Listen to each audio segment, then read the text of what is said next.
Good morning everyone. आज हम देखने जा रहे हैं बेटा 10.5 एक्सरसाइज का क्वेश्चन नंबर फर्स्ट। एक्सरसाइज में क्या है बेटा, इसमें हम एक थ्योरम देखेंगे जिसमें हम समझेंगे कि एक आर्क के द्वारा, सेम आर्क के द्वारा सेंटर पे जो एंगल होता है वो पेरीफेरी पे बने एंगल का डबल होता है। ठीक है, तो वही थ्योरम हम इस एक्सरसाइज में यूज़ करने वाले हैं। तो फटाफट से क्वेश्चन को डिस्कस करते हैं। क्वेश्चन में दिया है A, B and C are 3 points on a circle with center O। यहाँ पे हमारा सेंटर O है and A, B, C are the points on the circle। Okay, such that BOC 30 degree, angle BOC is 30 degree and angle AOB is 60 degree, right?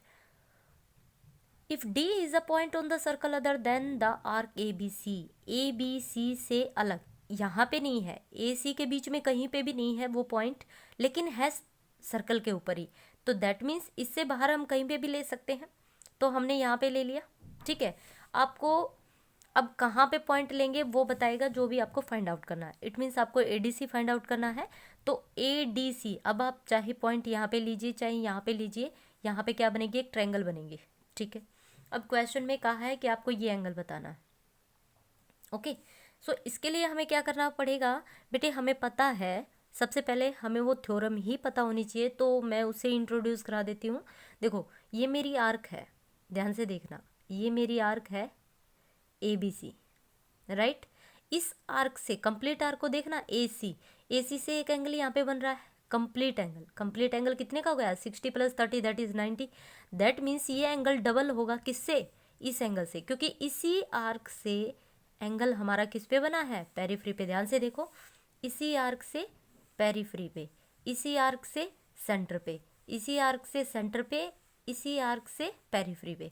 ठीक है, यही हमारी theorem बोलती है। थ्योरम 10.8 क्या कहती है, यही कहती है कि सेम आर्क से जो एंगल आपका सेंटर पे बनता है वो डबल होता है उसी आर्क से बने एंगल का, जो कि सेंटर पे बनता है, सेंटर पे नहीं पेरीफ्री पे बनता है, राइट। तो सबसे पहले हम वही लिखेंगे, थ्योरम 10.8 है, क्या है बेटा, द एंगल सबटेंडेड, ये वर्ड होता है हमारा बना, जो हम बार बार बनाना बोल रहे हैं कि बना होता है, उसको हम बोलते हैं subtended. The angle subtended by an arc, subtended by an arc at the centre. ठीक है, किसी आर्क द्वारा सेंटर पर बना कोण। The angle subtended by an arc at the centre is double, क्या होता है, डबल होता है। किससे डबल होता है, किससे डबल होता है भाई, the angle subtended by it at any point, कहीं पे भी हो सकता है, कोई पर्टिकुलर पॉइंट नहीं है, लेकिन पेरीफ्री पे, सर्कमफ्रेंस पे होना चाहिए। Any point on the remaining part of the circle, right. Circle के ही ऊपर होना चाहिए, लेकिन वो कहीं पे भी हो सकता है इस आर्क को छोड़कर, मतलब इसी आर्क से बनेगा और वो पॉइंट इस सर्कल पे, अनदर आर्क पे कहीं भी हो सकता है, राइट।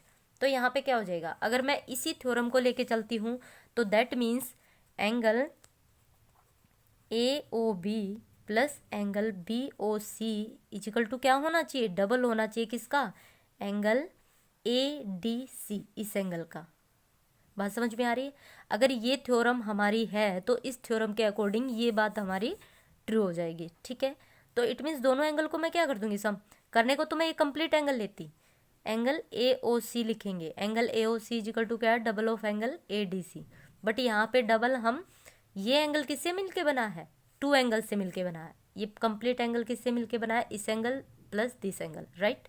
सो यहाँ पे कर देंगे, दोनों को ऐड किया तो हमारे पास क्या आया, एंगल ए ओ बी कितना है 60 plus angle B O C कितना है 30, एंगल 2 ए डी सी।